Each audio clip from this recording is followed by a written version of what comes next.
Fuatilia hata maamuraka. Atatiramo raiza. Wewe.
Some 4 days to Christmas of 1966, in a small village known as Kemagut in Uasin Gishu, Dr. William Samoei Kipchirchir Ruto was born to Mzee Daniel Cheruiyot and Mama Sarah Cheruiyot. Unlike most of the Kenyan politicians who were born with silver spoon, William Ruto grew up just as a normal rural boy. He started his education at Keroteti Primary School and proceeded to Wareng Secondary School for his O-levels, and later joined Kapsabet Boys for his A-level. At one point, in a bid to raise school fees and spruce up the economic fortunes of his family, young Ruto sold chicken in the busy Eldoret-Kisumu highway. In 1990, William Ruto graduated from the University of Nairobi with Bachelor's of Science in Zoology and Botany. Due to his exceptional performance, he was awarded a scholarship to pursue a master's degree, but he deferred in 1992 as a result of him being recruited in the YK92. Ruto has a Master's of Environmental Science, and in 2018, December, he added a doctorate title to his name by graduating with a PhD in plant ecology from the same university. At the university, Ruto was a staunch Christian. He served as the chairperson of the Christian Union. In 1991, Ruto married his wife Rachel, whom he had met during his time as the member of the Christian Union at the university. Ruto and Rachel have been blessed with 6 children, namely Stephanie Ruto, Charlene Ruto, Nick Ruto, George Ruto,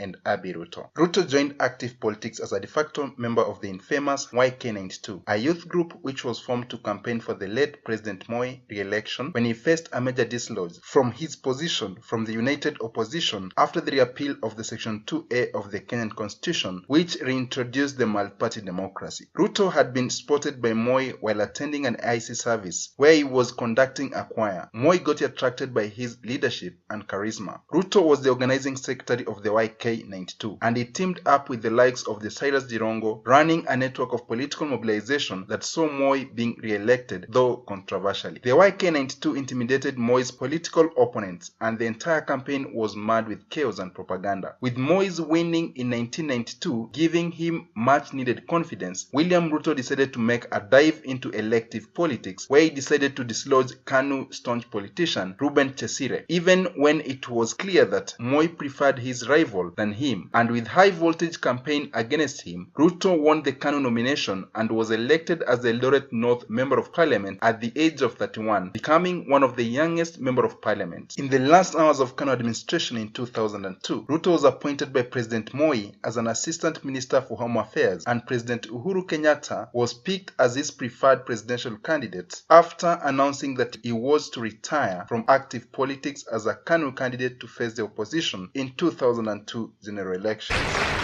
Nilisema mwaka wa 98 kwamba nitajiuzulu ama nitastaafu. kipindi hiki cha miaka mitano ikiisha. Wengine hawakuamini kwa sababu wanaamini power katika kontinenti la Afrika, kwamba kuna mtu anaweza kuacha power ya urais.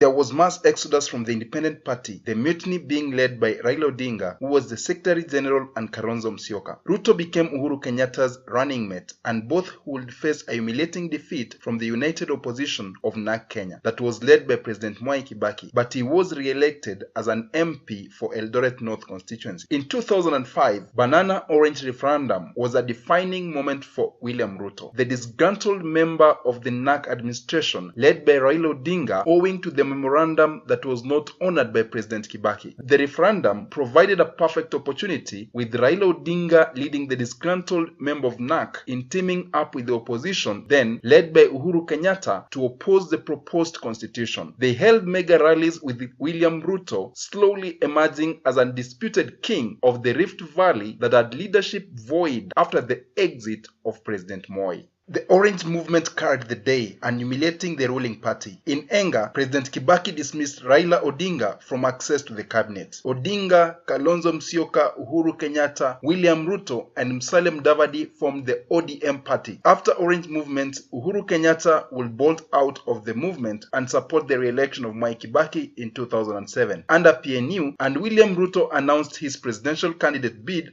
under ODM, causing some friction in the new party. Kalonzo Musyoka also dislodged and ran away from the party, causing Odinga and Ruto to craft the ODM party and obtain its registration certificate through consensus and negotiation. Odinga was picked to fly the ODM flag in the presidential poll with Mudavadi as his running mate. Ruto was deputy party leader and a member of Pentagon, and together with Odinga conducted high-voltage campaign in a bid to oust Kibaki. After the election, Kibaki was declared the winner after perhaps the most controversial and divisive polls in Kenya after the 1988 rigged election. Odinga and Ruto led their supporters in rejecting the results. ODM called for mass action to protest what they termed as rigged election. Bloodshed, riots, destruction of property, and displacement of people epitomized the mass action call. Mediators were called in, and Kenya was attracting the attention of the world. Ruto was among the negotiators picked for the mediation talks, headed by former UN General Secretary Kofi Annan. And at last, there was a deal after 3 months of political turmoil. Kibaki and Odinga formed the Grand Coalition, with Kibaki as the president and Odinga as the prime minister. William Ruto was appointed to the ministerial position of the powerful agricultural docket, and a few years later, Ruto would fall out with the party leader Raila Odinga over the controversial eviction in Mau Forest. He criticized the eviction as inhuman and accused Odinga of persecuting the Kalenjin community. As a leader of the agricultural docket, Ruto succeeded in ensuring that farmers got subsidized fertilizers in a bid to make the country food secure. In 2009, in famous Ocampo 6, President Kenyatta and William Ruto, among 4 others, were named in the International Court of Justice as persons bearing the greatest responsibility for the post-election violence that left more than 1,000 people dead. Despite the attempts by the Kenyan Parliament to have local mechanisms looking into the case, Member of Parliament voted for judicial process in The Hague. After the pre-trial hearing, former Minister Henry Kosgei and former police commandant Hussein Ali were punched out of the Ocampo 6. But Ruto tribulation were beginning to pile up. In April 2010, Ruto was transferred to a less glorious ministry, the Higher Education Ministry, carved from the Ministry of Education, and his agricultural powerful docket taken by Sally Kosgei. At Higher Education, Ruto pushed for policies and budgetary allocation that would enhance capacities in university, which will in turn ensure immediate absorption of Form 4 students who qualify to join university as opposed to the 2-year waiting period. His woes with the party leader were not about to stop. He had started warming up for the Kibaki exit. At one point, Raila announced expunging Ruto from the cabinet, of which President Kibaki reversed hours later. With frequent friction between ODM and PNU, William Ruto was finally fired from the cabinet in October 2010, and in that political cold, William Ruto was joined by Uhuru Kenyatta, who had resigned from the Ministry of Finance owing to his case at the ICC, though still Kenyatta retained his deputy prime minister docket. Both teamed up due to the tribulation at The Hague and started their presidential ambition. In 2012, William Ruto URP teamed up with President Kenyatta TNA to form Jubilee Alliance. Once again, Kenyatta will be the presidential candidate and Ruto is running mate. After the elections in 2013, both were clear winners, beating Raila Odinga and Kalonzo Musyoka, who were opponents even after their victory was challenged by the code and a section of civil society organization. The Supreme Court upheld their win. This was a second attempt by the civil society. And I've done my duty in accordance with the Constitution and the laws of the land. And I feel proud that I've been given this opportunity to serve Kenyans. This, of course, will be my last election to preside over. And for those who will come, we have prepared for you what the Constitution envisaged from us, an independent electoral commission.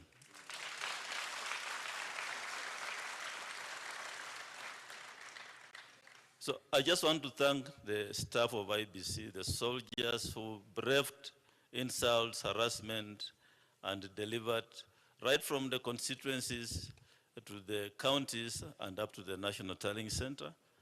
I want to thank stakeholders, state and non-state stakeholders who have worked with us on this journey, and more particularly the members of the diplomatic community and the religious leaders who have been keeping vigil at this center for the last 3 days. They have been here throughout, 24 hours a day.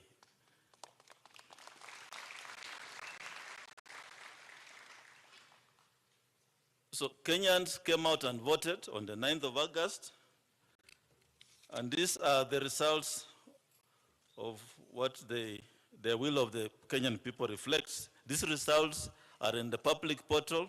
The same results which I'm reading here are the ones in the public portal.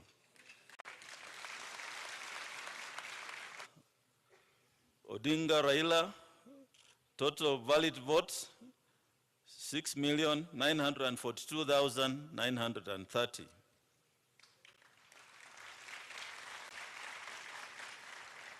And this represents 48.85%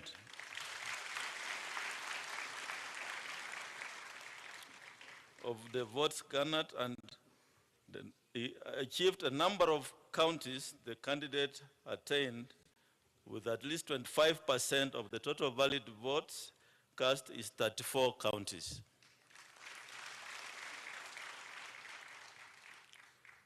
Ruto William Samoei, number of valid votes, 7 million.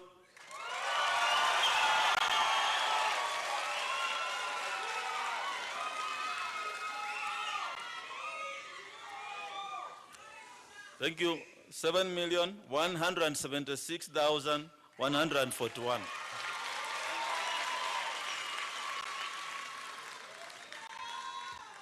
This represents 50.49%.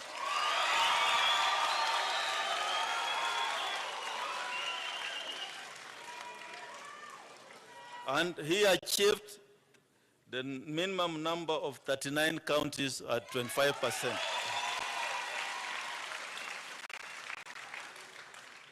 Waihika David Maure, number of valid votes in figures 31,987. That represents 0.23%. Number of counties with a minimum of 25%, 0. Washakoya George Luchiri, 61,969.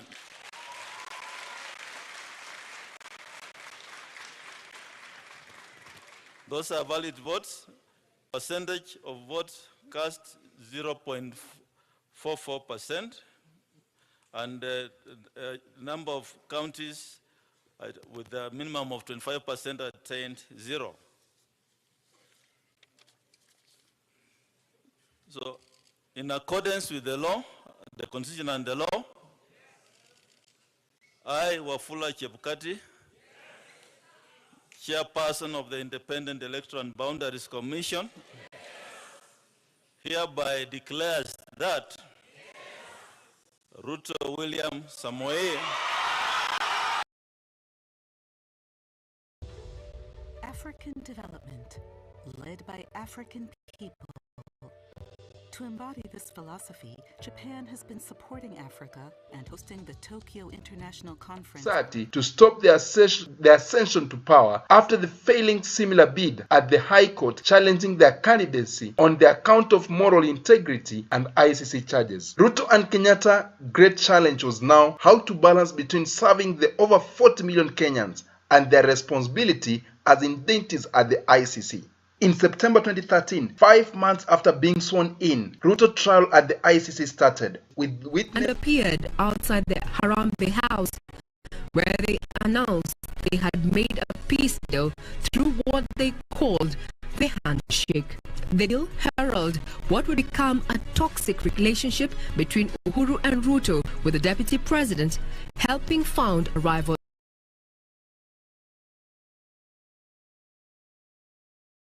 Sababu ilikuwa all about peace in our country, but pia tunaona kuanzia hiyo wakati wa 2018 handshake ni kama yeye mwenyewe alirushwa nje, na tunaona bado hajakufa moyo, hajaachana na kuwa deputy president sababu labda ya makasiriko yenye anaweza kuwa nayo. Tunaona anaendelea na amefanya bado akiwa bado anasumbuliwa. For those who have a problem, I want to ask them for forgiveness. And I want to tell them, I am a man on a mission. I have no space to retreat. And I don't have the luxury to surrender. Although many would have run away from the position of deputy presidency, he stood firm and he stayed put to achieve the political reasons on why he decided to run for that office with Mr. Kenyatta.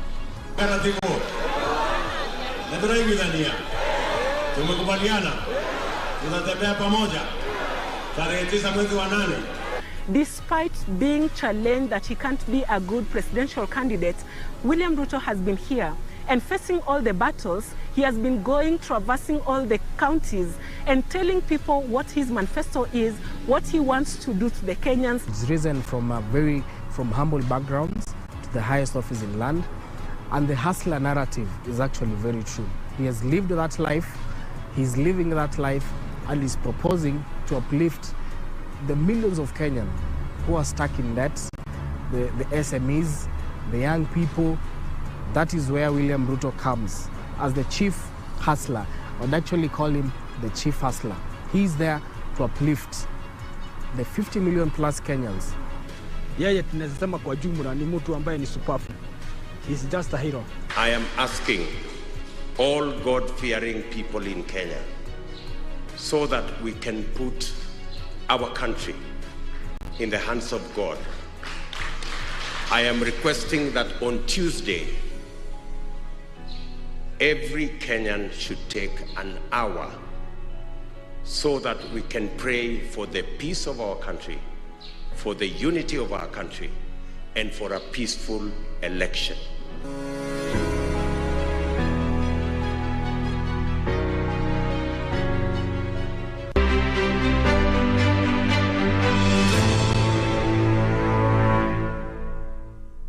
In 1985 to 1988, Rigathi Gachagua studied his Bachelor's of Arts degree in Political Science and Literature at the University of Nairobi.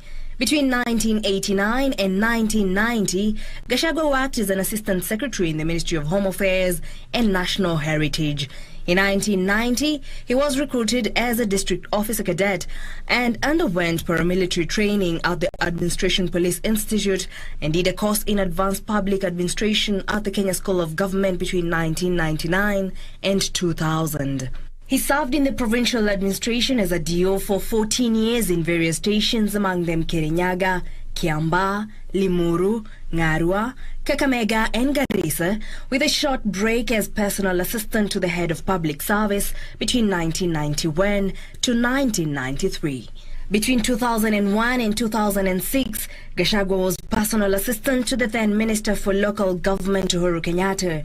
From 2017 to date, he has served as Member of Parliament for Mathera constituency on a Jubilee ticket. Gachagua was among the legislators who decamped for Jubilee Party and formed UDA together with Deputy President William Ruto. The Member of Parliament has gained prominence in UDA, but his rise to the top of Mount Kenya and national politics has earned him friends and foes. Gachagua is not new to controversy. When his late brother, Nyeri Governor Nderitu Gachagua, was hospitalized, Gachagua was accused of imposing his will on the county and acting as a pseudo-governor. He has been charged with allegedly acquiring at least 7.3 billion shillings suspected to be proceeds of crime. In 2020, the Assets Recovery Agency obtained orders to freeze 3 accounts linked to the MP, which held 201 million shillings over claims that they were proceeds of crime. Gachagua has maintained that the cases against him are politically motivated.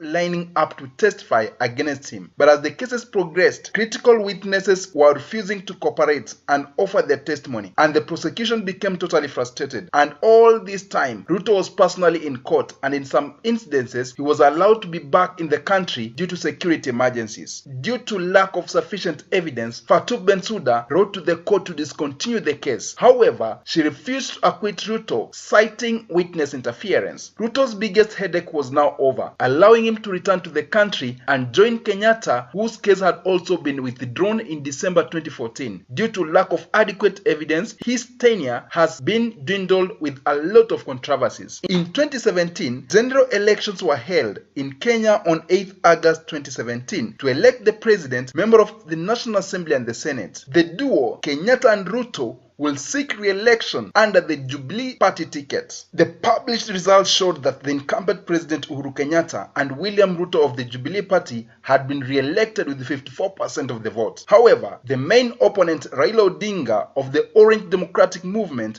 refused to accept the results and contested them in the Supreme Court. The results of the presidential election were subsequently annulled by the court, and fresh presidential election was ordered to be held within 60 days. In a television address, Kenyatta complained that the decision was tantamount to overturning the will of the people. He nevertheless stated that though he disagreed with the Supreme Court decision, he will obey the decision. Raila Odinga, on the other hand, welcomed the court verdict, saying, "Indeed, it is a very historical day for the people of Kenya and by extension, the people of the African continent." He referred the judgment as a judgment from a second Daniel who had been sent to deliver Kenya. Soon, the situation turned cloudy, and in early October, Odinga announced that he was withdrawing from the election. Following his withdrawal from the presidential race, there was a heated debate among the lawyers as to the legality of the IEBC continuing the election. Proponents of the election argued that the court ruled a repeat of election to be conducted within 60 days, and this must happen no matter what the main opposition decides to do. Additionally, they argued that it was not possible to reform the IEBC, and he was demanding due to constitutional limitation. Moreover, pulling out of the race required him to fill out a Form 22A, which he refused to do so, saying that It was a necessary formality. This meant that he intentionally wanted to remain ambiguous, and hence he had not officially withdrawn. As such, his name will be in the ballot papers. On 18th October, the then resigned IEBC Commissioner, Roslyn Akombe, issued a statement declaring that in pursuit of the Africa we want. That is the hashtag. Cyril Ramaphosa is the president of South Africa. Next one is Abiy Ahmed Ali, who is the Prime Minister of the Federal Democratic Republic of Ethiopia. He says, "My congratulations, William Ruto, on your elections as the President of the Republic of Kenya. I wish you the best of luck in your endeavors ahead as we look forward to working closely with you on common bilateral and regional interest." Another one here from, Samia Suluhu, Jen already took that. Then President of Zimbabwe, Emerson Mnangagwa, says, congratulations to Honorable William Ruto on his election as the next president of Kenya. I have no doubt he will serve his country, his people, and our continent with distinction. And finally, Hamza Abdi Bare, who is the Prime Minister of the Federal Republic of Somalia, says, "I would like to congratulate His Excellency William Ruto on his election as the 5th President of the Republic of Kenya. The historic conclusion of this process is a testament to your leadership. The bonds between our people are strong. I look forward to working with you on many fronts." And of course, the man of the moment, William Samoei Ruto. "I will work for all Kenyans. We will go out of our way to deliver on our pledges. We will serve all equally.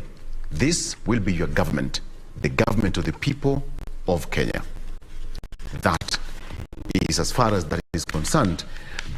All right, coming back, we are also joined by Gibson Gisori, who is an advocate of the High Court. He's been here with us all through.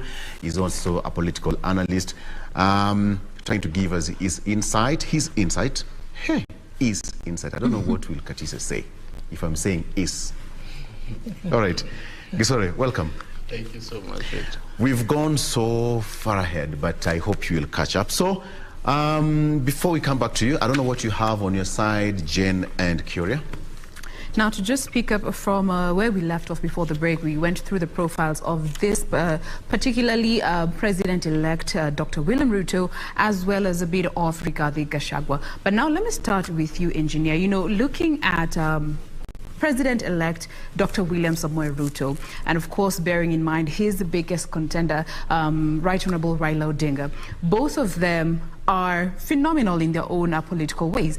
But looking at the fact that this was Raila Odinga's 5th attempt at presidency against Deputy President William Ruto, now President-elect, the first attempt, and bearing in mind he did make... But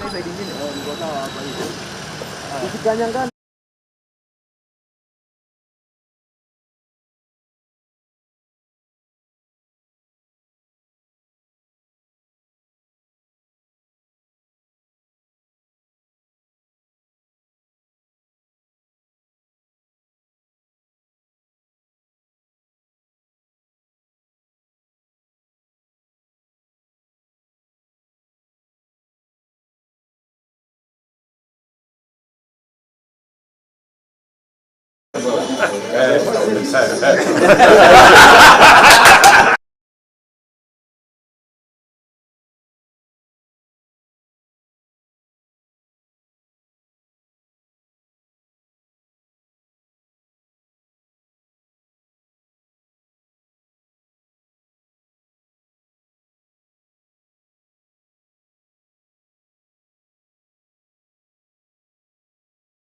a day.